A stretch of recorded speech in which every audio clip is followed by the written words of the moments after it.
Call 1-800-367-7960 toll-free, and it will be delivered discreetly to your home. Get results using the safe, all-natural alternative, Enter-X.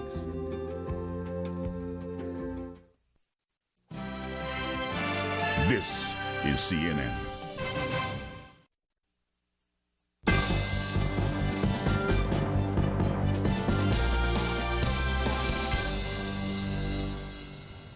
I'm Wolf Blitzer in Washington, just ahead of Crossfire Town meeting at George Washington University. But first, the latest on America's new war. The fallout over Tuesday's terrorist attacks against the United States hits hard on Wall Street. Jittery investors send stocks plunging. The Dow dropped nearly 700 points, its biggest ever one-day point drop. Airline stocks are hit especially hard, and the troubling industry faces big layoffs. U.S. Airways announced 11,000 layoffs today.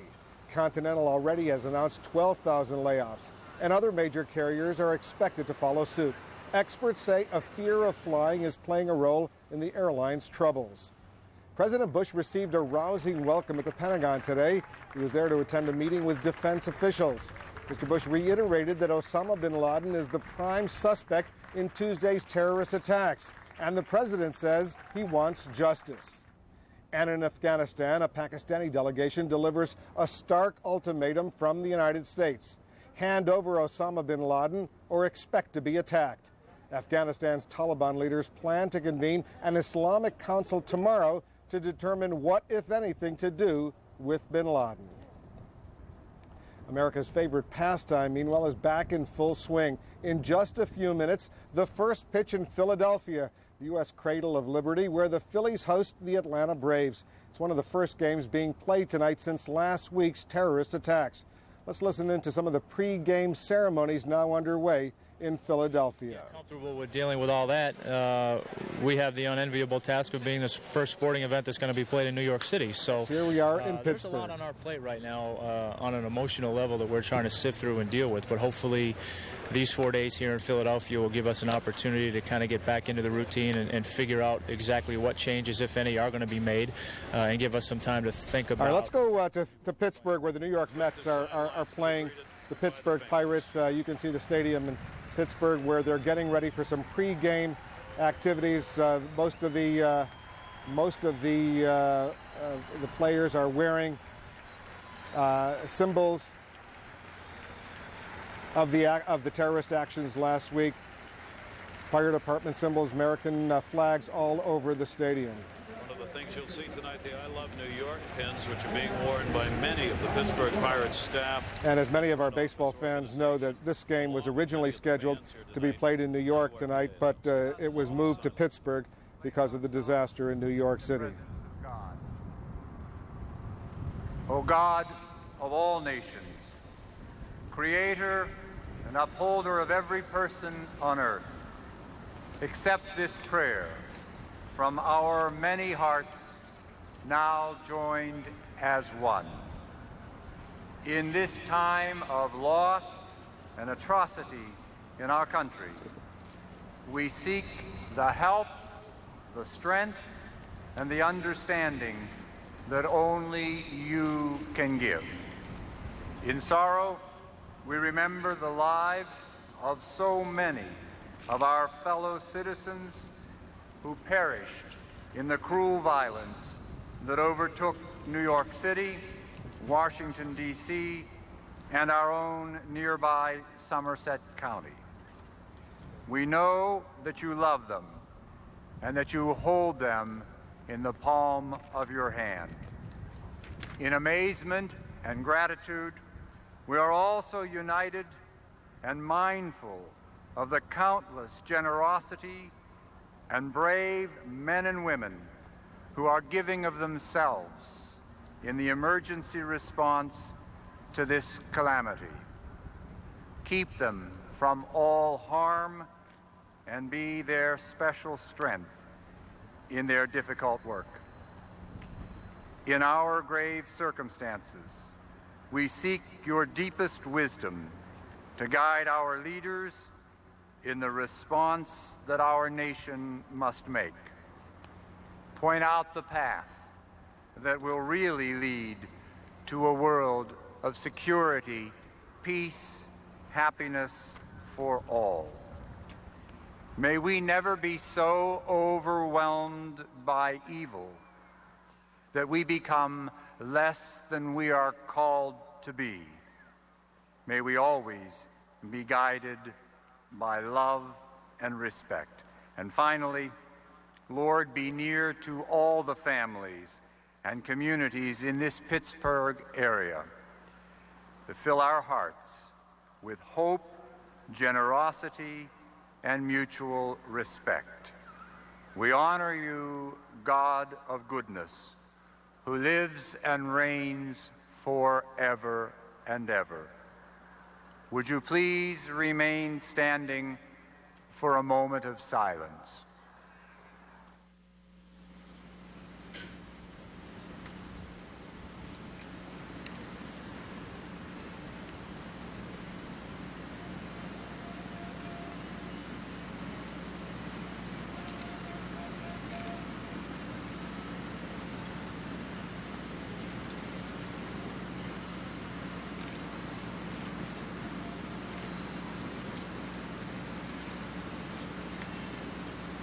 Thank you. Ladies and gentlemen,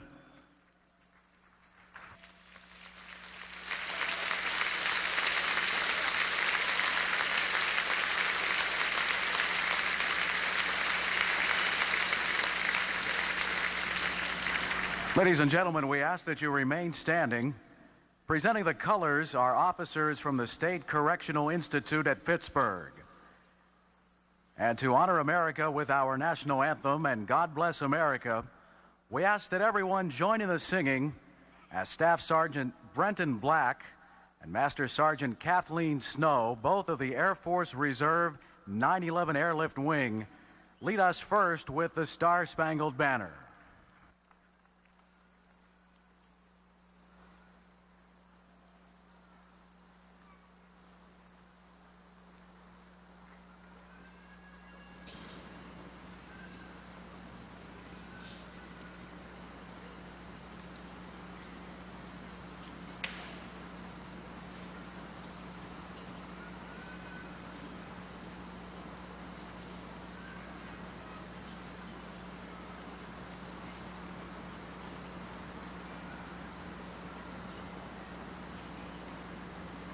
Oh, say, can you see by the dawn's early light what so proudly we hailed at the twilight's last gleaming, whose broad stripes and bright stars through the perilous fight o'er the ramparts we watched were so gallantly streaming, and the rocket's red glare, the bombs bursting in air, gave proof through the night that our flag was still there.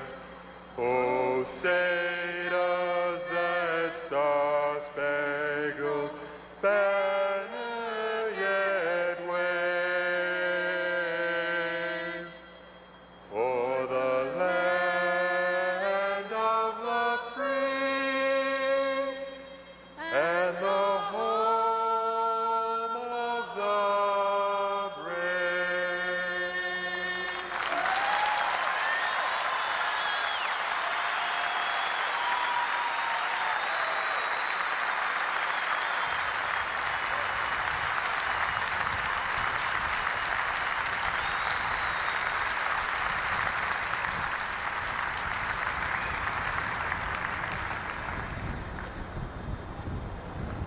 God bless America, land that I love.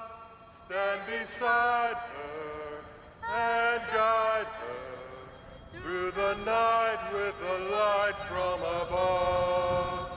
From the mountains to the prairies, to the oceans white with foam. God bless America.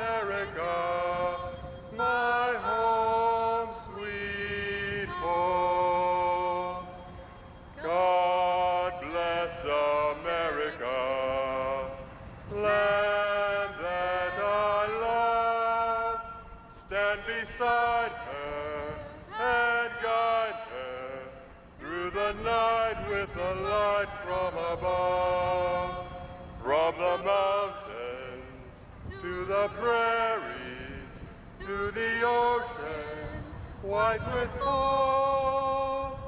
God bless America, my home, sweet home.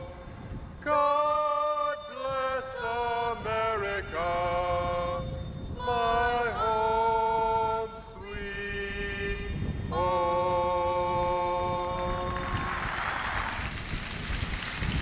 And let's go to Philadelphia now, where the Atlanta Braves are playing the Philadelphia Phillies.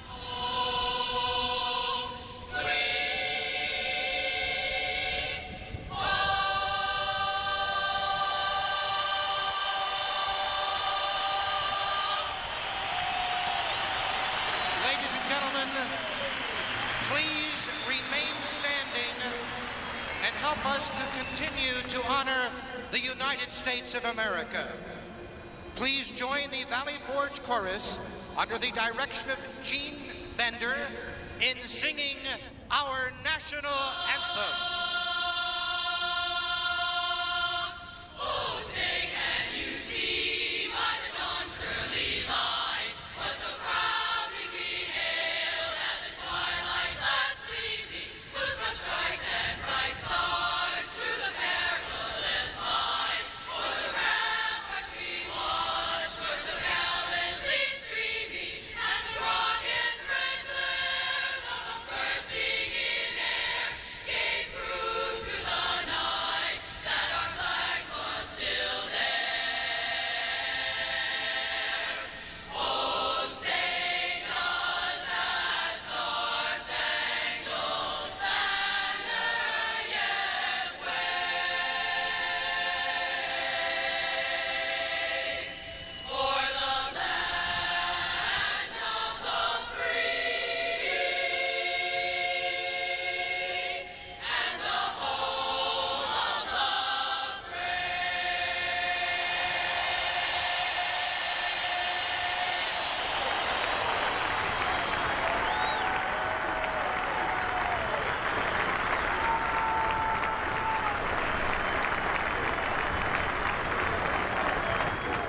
The pregame activities in Philadelphia, the game involving the Atlanta Braves and the Philadelphia Phillies. And one note, that game moved from Shea Stadium in New York, the New York Mets, to Pittsburgh to play the Pittsburgh Pirates. One of the reasons it was moved, Shea Stadium in Queens in New York, being used as a staging area for relief efforts for those firefighters and others engaged in the rescue operation down in lower Manhattan. We'll continue to monitor all of this and all of the latest developments, but for now, I'm Wolf Blitzer in Washington. Remember, breaking news anytime here on CNN. Up next, a special Crossfire Town meeting live from George Washington University here in Washington.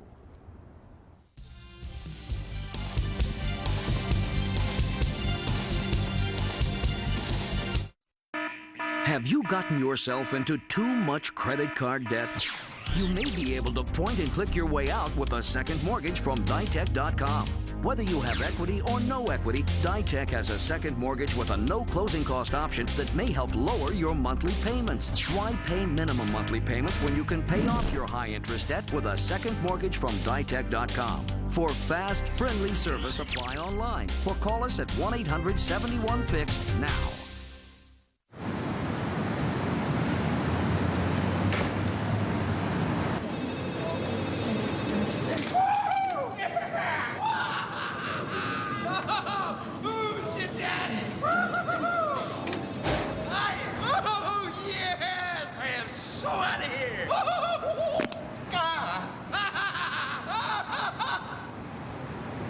Want a job that makes you happy? Post your resume now. Monster.com. You the monster.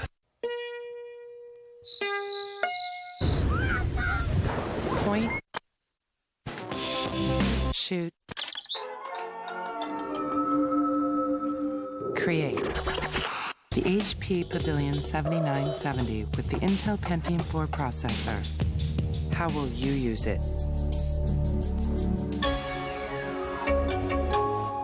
Save up to $250 by mail on the HP Digital Photography Studio. If you are seeking someone you believe to be missing from the attack on the World Trade Center or the Pentagon, log on to cnn.com/missing to submit a photograph and description. Please include your contact information. As this story continues to unfold, join Aaron Brown every weeknight at 10 for the latest developments and in-depth coverage of America's new war. A CNN special report with Aaron Brown every weeknight at 10 Eastern on CNN.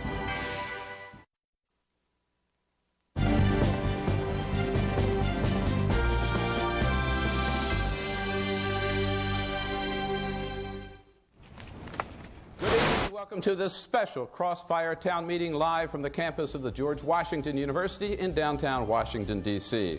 Tonight, Americans all, we suffer and struggle together. Never in our history have we experienced anything so tragic or so troubling. And in these terrible days following last week's attacks on the United States, every American has something to say, and every American has lots of questions. So all this week, we're going to be here at GW with a live audience and a panel of experts to discuss and debate how America should respond to terrorism. How could it happen here? Are we now safe? Are we in fact at war? If so, against whom? And what does it mean for us? And here to help us understand the last week and the days ahead, James Woolsey, who's the former CIA director, Senator George Allen of Virginia, member of the Senate Foreign Relations Committee, James Lee Witt, former director of the Federal Emergency Management Agency, and Robin Wright, reporter for the Los Angeles Times, who's also written a number of books on terrorism in the Middle East. And of course, we want to welcome the great students from the great campus of GW University. Thank you.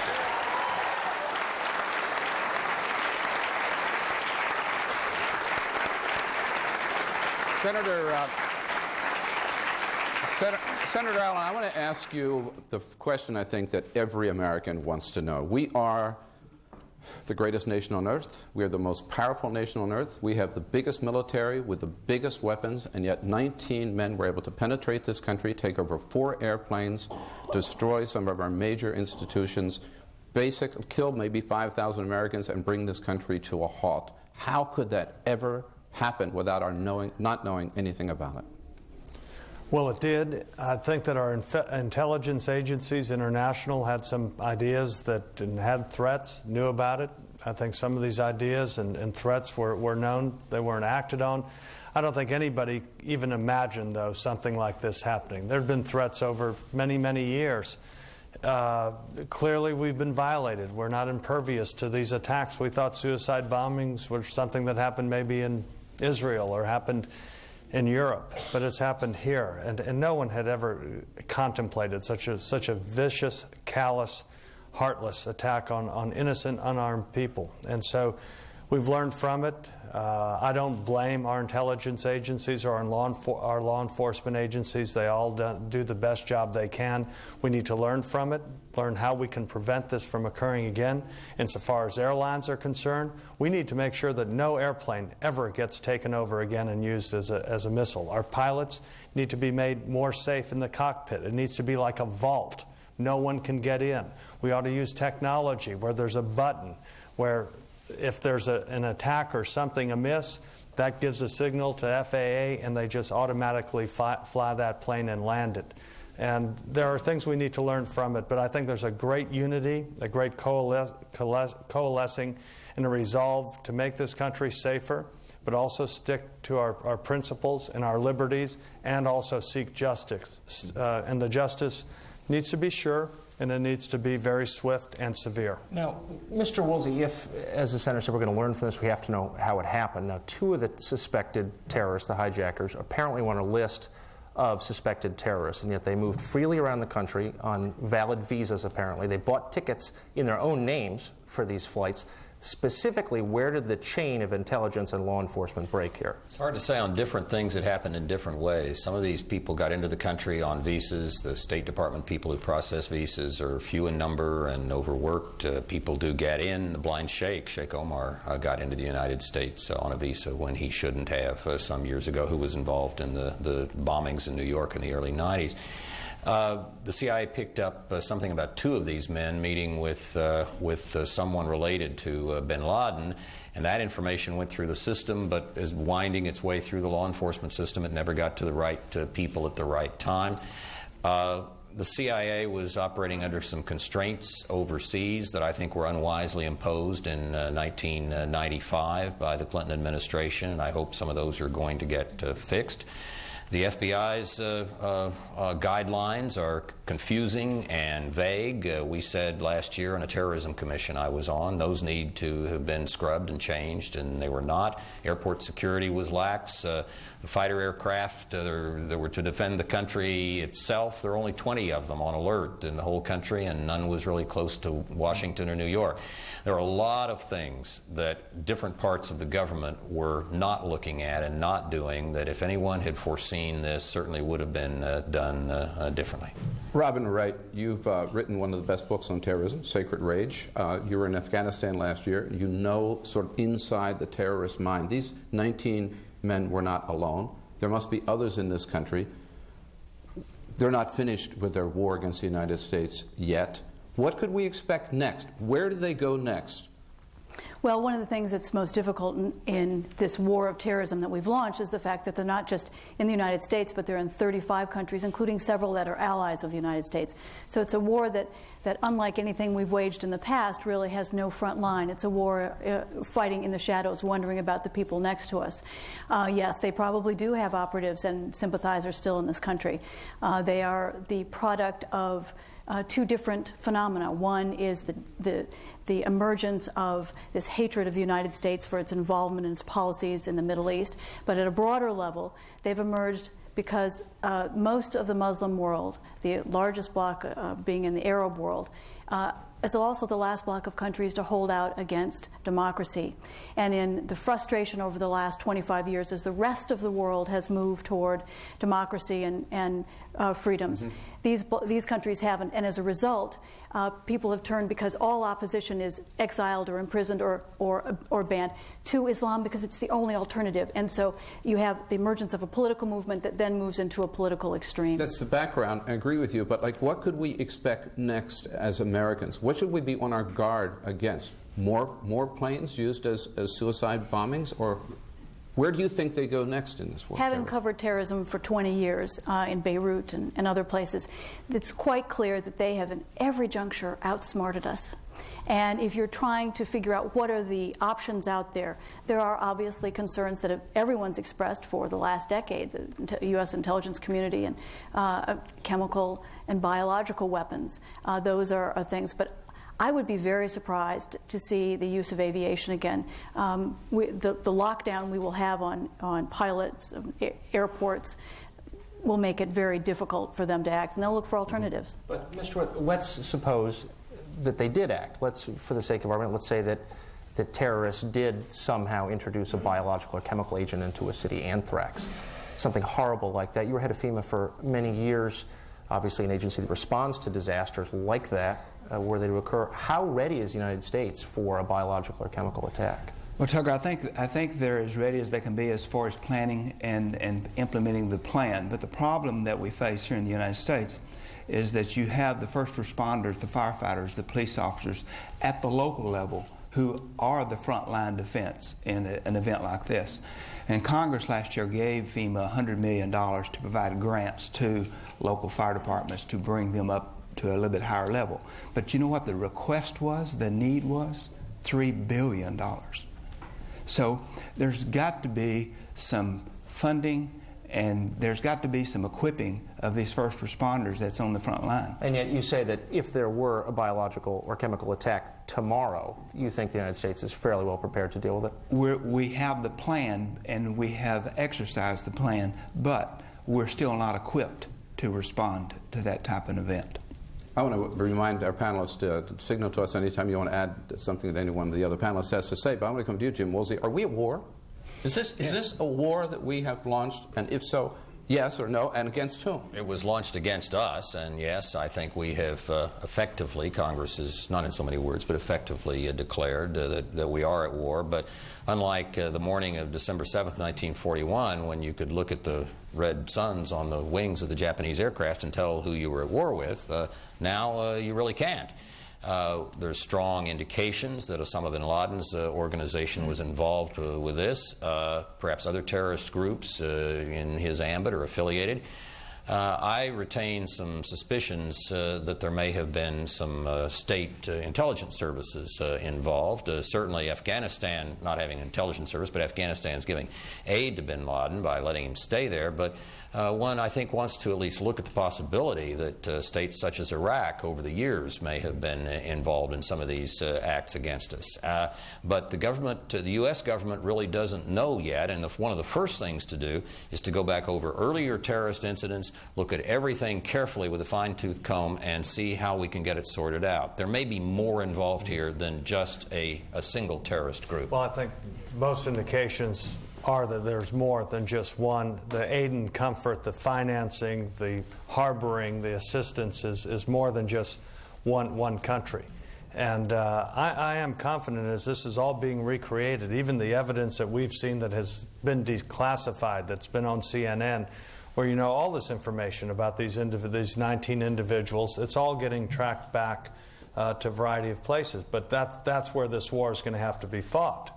It's going to need to be fought, obviously, against the heads of these terrorist organizations. They need to be knocked out. But also punished are those who finance and support and harbor them. And some of the leaders of these countries are in a pretty tough position because there are a lot of people in those countries, as Robin was saying, who actually don't like the concepts of freedom and liberty and freedom of expression and beliefs that we have in this country. And for countries such as Egypt, Pakistan, for example, the leaders can be very moderate, same with the king in Jordan, but there are a lot of folks who don't share those views. Look what happened to President Sadat for being relatively moderate insofar as Israel is Well, what does that mean, Senator, that we're going to declare war on Egypt? Or, I mean, the Philippines apparently has one of a bin Laden offshoot in it. But that doesn't mean that the Philippine government or the Egyptian government or the Pakistani government or the Jordanian government, any of them, are actually financing them or supporting them. Now, for those governments that are actually somehow helping them out with law enforcement, with intelligence, with communications, I think we're going to have to crack down on those who are hiding the funds that are getting around, because this was a very effective, I hate to say anything positive about it, but it was well orchestrated, well organized, and obviously planned for many, many years. This wasn't a spontaneous gang huddling together and say, hey, let's do this. This was done for years, including getting them trained here in this country. I see both of you want to say something. Robin, go first. No, I was just going to say 2 points on Jim's accusation about the Iraqis. This operation was far more sophisticated than anything bin Laden and his lieutenants have ever carried out before, in terms of having people who are well-educated, trained, and penetrating the United States and trained there. At the same time, Saddam Hussein has a dread fear of Islamic extremism himself, and the differences between Afghanistan and Iraq, the logistics of coordination are awfully difficult. It's possible, Jamie. Yeah, I think it's very important for people to understand that, you know, FEMA's responsibility and the FBI's responsibility and crisis management and consequence management. And the FBI has a lead responsibility to the response of an event. But the key is for the CIA and the FBI to have the capability to prevent it from ever happening in the first place. But if it does happen, like this event, then we need to make sure that the people on the ground have the capability to respond to meet that threat and be able to take care of people. If you have a biological, chemical type event, then it may be 3 or 4 days before you know what it is. Right. And it may be spread everywhere. So it's important to do the prevention up front before it ever happens. And that's what is important that the Senator and Robin is talking about. Can I ask Robin a question from her? I'll tell you what, we're going to take a break. Save your question. We got lots more questions coming up. Back in just a minute. We'll take our questions to the audience, our student panel here, the audience at George Washington University. We'll be right back with our Crossfire special town meeting.